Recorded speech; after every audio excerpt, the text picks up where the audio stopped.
Tim, thank you so much for joining us here at Super Investor. You're here to talk a lot about performance indicators and how it can be measured. There's huge success in this industry, but what are the best measures at the moment? Well, I think my personal view on that is that you've got to try to strip out things which don't reflect particular skill on the part of the fund manager. And so my personal view is that it's better to measure the returns of private equity relative to its closest comparator, which is public equity. Now, that's not actually what's done in the industry. The industry still tends to focus on IRRs and money multiples.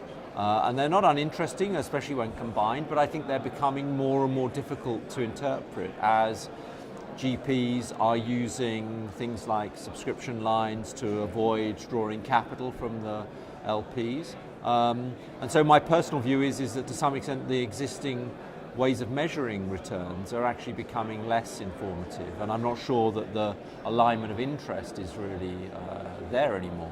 With that in mind, what would you like to see happen going forward, and what do you think would be a better measure, if you like? I think the ideal measure, and you're starting to see it with a few very sort of new GPs, is that you could say private equity is equity, we should measure the performance of private equity relative to public equity, and we've now got well-established ways to do that. We know how to do it computationally, and you could say you get a proportion of the profits over and above what you could have earned from putting it in a cheap public market alternative. Now, that's a long way off.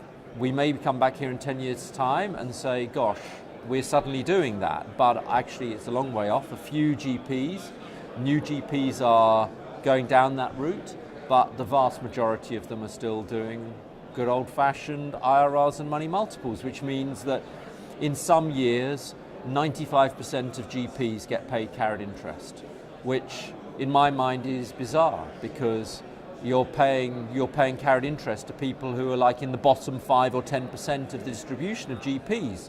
So why are you doing that? And the reason you're doing that is because the markets went up. And if the markets go up, you know, there's an old saying, a rising tide raises all the ships. It's not clever, it's not skill, it's just the tide came in. And if this industry are arguing that actually it's the expertise that people are paying for, it's crucial for them to prove that, isn't it? It is. And I think that it's, you know, the mantra of private equity, when I came into this area and started looking at it back 20 years ago, was this has a high alignment of interest between the LPs and the GPs. And I think that over the years that's become much less so, because as the funds have got larger, the management fees haven't gone down sufficient to just be enough to run the fund. So GPs get rich on the back of management fees. And I think that you know, over the next few years there's going to have to be a re-evaluation of the way that GPs are actually paid, and a bit more to their actual performance, which isn't just macro. It's not just the macro markets have gone up, oh, therefore we got a high IRR. That's nothing. That's not what you should be remunerating people on the basis of. And I think that the lead will come from the public markets, where there's a lot of changes happening in the way mutual funds are being rewarded, because they've been disrupted by ETFs and cheap index funds coming into the market. They're having to reevaluate it. It won't be too long behind, in my view, that the GPs and private equity will have to reevaluate the way they're remunerated.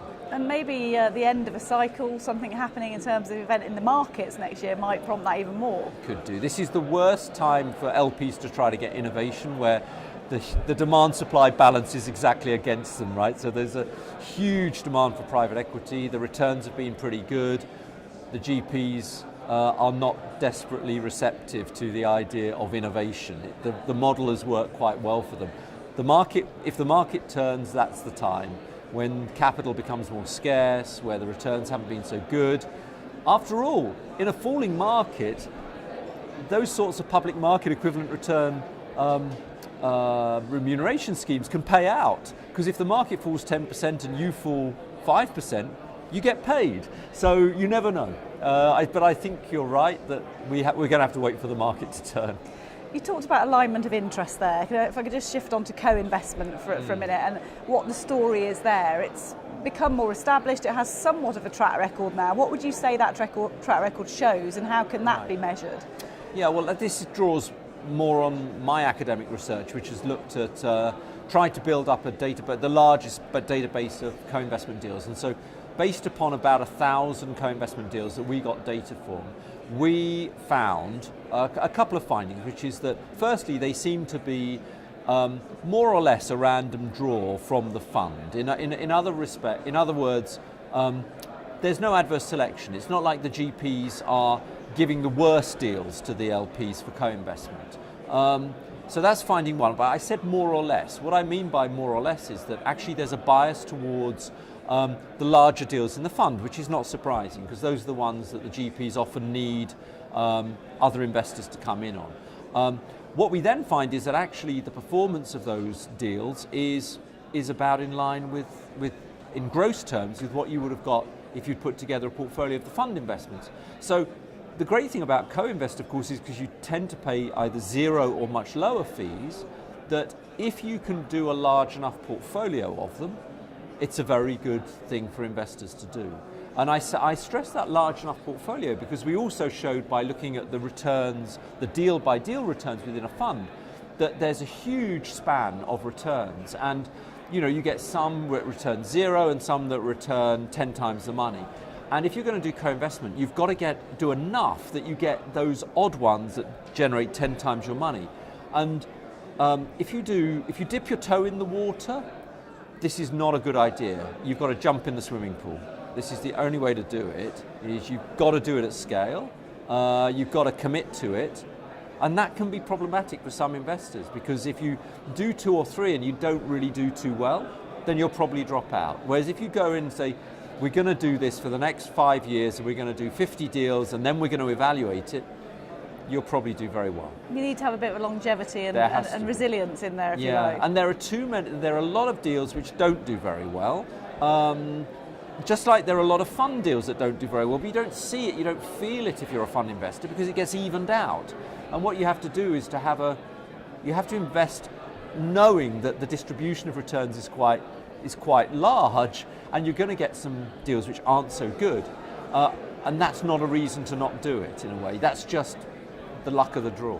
Hold tight. So with all of that in mind, what opportunities do you think there are out there? And going forward into 2019, where do you see the opportunities lying and what's the picture like ahead? Because geopolitically we're in fairly interesting times too, aren't we? Yeah, this is the point at which I get very nervous. The crystal ball is particularly cloudy at the moment, I would say. I mean, the things that worry me, and I'm sure they worry other people as well, but anytime you get to see the sort of imbalance between supply and demand, for deals being very high, where most of the GPs are saying everything's expensive, the GPs are trying to sell everything but aren't necessarily buying things. The LPs have had that money back and want to reinvest it, so they're committing at scale at funds. And I think, in a bizarre sort of way, that the salvation for the private equity industry would be a damn good recession.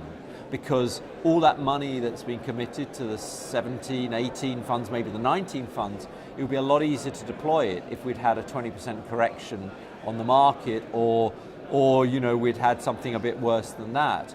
Because those are often the times when you can make money. And there's a lot of money now to be made, there's a lot of money now to be deployed, and I suspect in a funny sort of way the GPs are quite hoping that there's a market correction downwards.